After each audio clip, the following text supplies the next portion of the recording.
Greatest headlines of the century. Dateline San Francisco, April 18th, 1906. In a moment, the story. At 5:13 on the morning of April 18th, 1906, the city of San Francisco was rocked by an earthquake of frightening proportions. Building after building went crashing to the ground as the first tremor lasted a nightmarish 2 minutes. Walls of the city's masonry buildings collapsed, tumbling their occupants to death and injury. Hundreds were crushed, suffocated, and trapped as floors and roofs fell through to cellars. Buildings not leveled outright rocked crazily while frightened San Franciscans fled outdoors in dread anticipation. And then the panic was increased by the sickening horror of fire. Hundreds of structures fell before the fiery blast of the Holocaust that swept through the ruins of the once thriving metropolis. Some 16 separate fires now ringed San Francisco. As firemen rushed to the rescue, they faced a new disaster.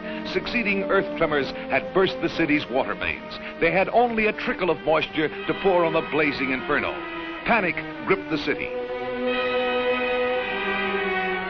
Unchecked, the fire devoured everything in its path as day wore into night. Valiantly, San Francisco fought on.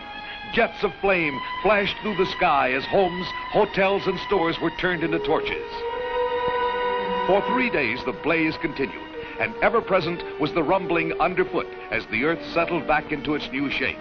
The frantic battle continued on all fronts of the city.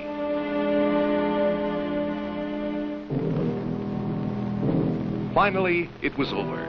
Dynamited buildings on Van Ness Avenue stopped the fire. San Francisco was left to mourn its dead and its destruction. The citizens wandered in a daze among the smoldering rubble of their once proud city. 4 square miles of the California town had been reduced to charred ruins. Damage was estimated in excess of $500 million. Over 28,000 buildings were leveled, a frightening toll of death and destruction caused by the most tragic earthquake to ever strike the North American continent. But San Francisco literally rose from its ashes like the proverbial phoenix. From tent cities and the wreckage of thousands of residences rose the modern-day gleaming granite towers of the city of the Golden Gate, known throughout the world for its historic cable car, its Chinatown, its Fisherman's Wharf. This is the modern-day San Francisco, over 50 years after its trial by quake and fire that rocked the world with one of the headlines of the century.